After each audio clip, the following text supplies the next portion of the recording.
आपने थोड़ा सा लक्षण के बारे में बताया, जब आप डिफिनेशन बता रहे थे या फिर वो क्या होता है बता रहे थे, तो आपने कुछ लक्षण के बारे में बताया है। लेकिन मैं चाहूंगा कि आप थोड़ा सा इसके बारे में डिटेल में बताएं कि इसके टाइप्स क्या होते हैं और इसके लक्षण क्या होते इसके लक्षण हम लोग देखते हैं कि ऑब्सेशन क्या है और कंपल्शन क्या है। ऑब्सेशन मतलब विचार क्या क्या आ सकता है। वो एक विचार हो सकता है, वो एक इमेज हो सकता है कि पर्सन को एक इमेज दिखाई दे रहा है या इमेज के बारे में विचार आ रहा है, या कोई सॉन्ग बज रहा है पर्सन के दिमाग में या वॉइस में। विचार क्या क्या होते हैं, क्लेनलीनेस के हो सकते हैं कि सब कुछ साफ है कि नहीं, परफेक्शनिज्म के होते हैं कि मैंने ये चीज बराबर रखी कि नहीं, बराबर किया है कि नहीं काम, जैसे दरवाजा मैंने बराबर से लॉक किया है कि नहीं, खिड़की बराबर से बंद की है कि नहीं, सिमेट्री के बारे में होता है। सेक्सुअल थॉट्स हो सकते हैं कि किसी पर्सन की तरफ उनको सेक्सुअल थॉट्स होते हैं। ये ज्यादातर जब बच्चा प्यूबर्टी हिट करता है तब होता है। छोटी छोटी लड़कियां जैसे 12-13 साल के एज के आते हैं, जो बोलते हैं उनको एक ऑब्सेसिव थॉट आ रहा है सेक्सुअल कंटेंट के बारे में कि किसी के साथ में कुछ करूं, किसी को हक करूं, किसी के साथ कुछ करूं ऑपोजिट जेंडर के लिए, और उनको उसकी वजह से बहुत बुरा लगता है, बहुत तकलीफ होता है, बहुत गिल्ट होता है उनको। या फिर कोई रिलीजियस थॉट्स हो सकता है भगवान की तरफ अच्छे थॉट्स, या भगवान की तरफ बहुत बार बुरे थॉट्स, उसको हमारे टर्म्स में ब्लास्फेमस थॉट्स बोलते हैं कि भगवान की तरफ क्रोध होना, एंगर होना, गुस्सा होना, ये थॉट्स हो सकते हैं। तो ये वेरियस टाइप्स ऑफ ऑब्सेशंस आ सकते हैं। ये बहुत रेंज होता है। मुझे लगता है बच्चों में स्पेसिफिकली कंटामिनेशन मतलब ये गंदा है कि नहीं, ये साफ हुआ है कि नहीं, और सेकंड एक सेक्सुअल थॉट्स टीनेजर्स में, ये ज्यादातर कॉमन है।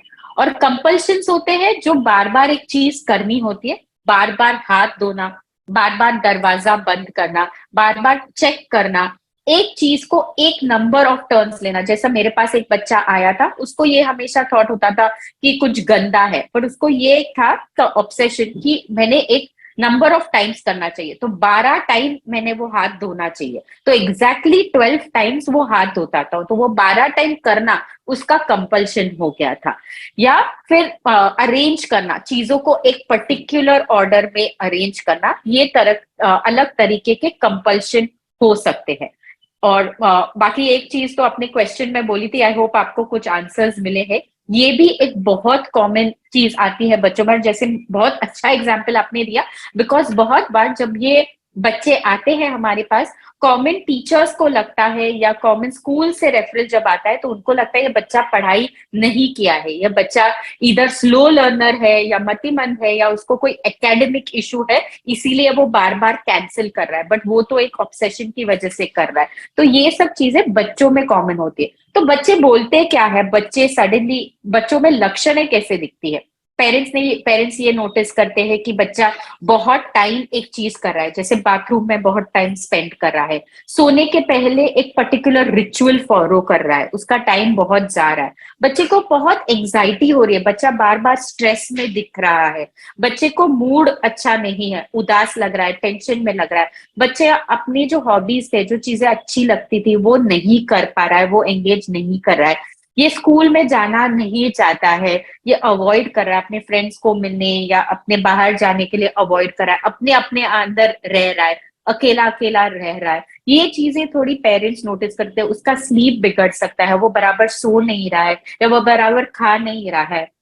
तो ये सब लक्षणें लेके पेरेंट्स आते हैं, उनको लगता है शायद बच्चे को डिप्रेशन या एंजाइटी हो, पर बात छेड़ने पे, समझने पे हमें समझता है कि एक्चुअल प्रॉब्लम ओसीडी है। हाँ, तो मैं थोड़ा सा जो आपने केस केस में हमने डिस्कस किया था उसके बारे में थोड़ा सा बताना चाहूंगा ताकि लोगों को पता चले। वो जो बच्ची थी तो वो बराबर लिखने के बाद भी उसको कट करती थी। तो जब हमने पूछा, उसको इंटरव्यू किया था, उसको बाद में डिटेल में उसने बताया कि उसके मन में ऐसे विचार आता था कि मैं अगर ये कट नहीं करूंगी तो मेरे माँ का एक्सीडेंट हो जाएगा। तो इसको हम फियर। इंट्रूसिव थॉट बोलते हैं। इंट्रूसिव थॉट ये होते हैं और ये अपने आप से आने वाले विचार होते हैं कि मैं, मेरे माँ को कुछ तो हो जाएगा, माँ का एक्सीडेंट होगा। और ये क्या कंपल्शन है कि अगर मैं ये करूंगी तो माँ का एक्सीडेंट नहीं होगा, और इसकी वजह से वो पेपर में बराबर आंसर लिखने के बावजूद भी उसको कट करती थी। यस, मैं ये थोड़ा सा fear of harm, harm happening, मतलब किसी को कुछ बुरा होना मेरी वजह से, इसलिए मैं वो प्रिवेंट कर सकता हूँ या प्रिवेंट कर सकती हूँ कुछ चीज करने से, ये भी एक कॉमन होता है स्पेशली बच्चों में। यस, मैं थोड़ा सा मैम ने जो बताया हुआ है सिम्टम्स, क्योंकि ये बहुत इंपॉर्टेंट पार्ट है, क्योंकि अगर हमारा जो आप एज अ ऑडियंस सुन रहे हैं तो आपका ये सबसे इम्पोर्टेंट है कि आपको ये बीमारी के बारे में पता चले, आप ये लक्षण समझ सके, और अगर आपके सामने ऐसे कोई बच्चा आता है या फिर कोई अडल्ट भी आता है तो आप नोटिस कर सके कि ये बीमारी का पार्ट है और उसको बराबर तरह से गाइड करें। तो मैम ने जो बताया था इसमें से एक जो पार्ट या एक प्रकार था वो है कॉन्टेमिनेशन का, जो मतलब गंदगी के बारे में होता है, जो इसमें ऑब्सेशन ये होता है कि मेरे हाथ को कुछ तो लगा होगा, ये चीज गंदी होगी, मैंने गंदी चीज को हाथ लगाया होगा और वो मेरे पेट में जाएगा तो मुझे कुछ तो हो जाएगा, या फिर मेरे बॉडी को लग जाएगा तो कुछ तो हो जाएगा। तो ये ऑब्सेशन होता है, ये थॉट होता है, उसकी वजह से कंपल्शन जो आता है वो रिपीटेड हैंड वॉशिंग हो सकता है। नहाने के लिए इन बच्चों को या फिर अडल्ट को ज्यादा टाइम लग सकता है। उनको जो औरतें हैं तो उनको कपड़े धोने में टाइम लग सकता है, कपड़े सुखाने को डालने के बाद में भी वो लेके आएंगे और बार बार धोएंगे। बर्तन के बारे में भी जो चीज को 10 मिनट लगेंगे, 15 मिनट लगेंगे, उसको 2-2 घंटा लगेगा, एक्सेसिवली पानी का यूज किया जाएगा। तो ये कॉन्टेमिनेशन के बारे में होता है। दूसरा जो टाइप मैम ने बोला वो एग्रेशन के बारे में होता है, कि मैं किसी को गाली दूं, मैं किसी को हार्म करूं, ये औरों के बारे में, हार्म के बारे में भी आता है। तो ये बार बार विचार आता है। और एक जो होता है वो इंट्रूसिव थॉट की, जो देवता के बारे में या फिर रिलीजन के बारे में बताया कि देवताओं के बारे में, देवियों के बारे में गलत गलत थॉट्स आते हैं कि मैं मूर्ति पे मतलब स्पिट करूं, या फिर मूर्ति को तोड़ दूं, या फिर उसको फेंक दूं, या फिर कुछ और गलत करूं, गालियां दूं भगवान को। तो खुद को मालूम होता है कि वो बार बार आ रहे हैं, गलत है, फिर भी वो आते रहते हैं। उसकी वजह से पेशेंट को कोई तो चैंटिंग करना पड़ता है, मंत्र बोलना पड़ता है, कि जैसे ओम नमः शिवाय, ओम नमः शिवाय, गण गणपति नमः, जो भी मंत्र हो उनको अच्छा लगे तो वो बोलते हैं। और इसी वजह से इसको मराठी में या फिर कई बार हिंदी में भी मंत्र चढ़ेपना ऐसे बोलते हैं, क्योंकि पेशेंट बार बार ये अलग अलग मंत्र बोलते हैं।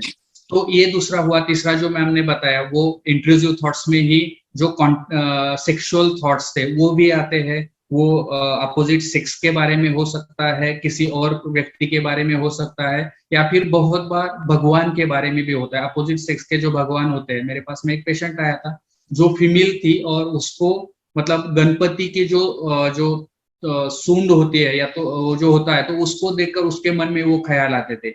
एक मेल पेशेंट था जो सरस्वती या देवी के फोटो देखता था तो उसके बारे में उसको थॉट्स आते थे। तो ये इसी इंट्रूसिव थॉट्स के बारे में हम बोलते हैं। एक जो प्रकार होता है वो पैथोलॉजिकल डाउट होता है। डाउट यानी कि शक लेना, और वो जो शक होता है वो पैथोलॉजिकल होता है, नॉर्मल से परे होता है। मैंने गैस बंद किया है कि नहीं, मैंने पैसे बराबर से गिने हैं कि नहीं, या फिर ये जो भी हो, तो ये जो शक होता है वो ज्यादा होता है। और वो जो मैम ने परफेक्शन बोला, तो वो परफेक्शनिस्ट की कोशिश करते हैं, उसके हिसाब से वो कंपल्सन होता है। गैस बंद किया है कि नहीं थॉट आया तो बार बार गैस चेक करते हैं, मैंने लॉक बराबर किया है कि नहीं तो वो लॉक जाकर चेक करेंगे। तो इस तरह से ये थॉट्स होते हैं और उसके हिसाब से ये कंपल्शंस होते हैं। आई होप कि जब भी पेशेंट्स ऐसे कुछ आपके सामने आएंगे तो ये जो हमारे ऑडियंस है वो डेफिनेटली उसको पहचान पाएंगे।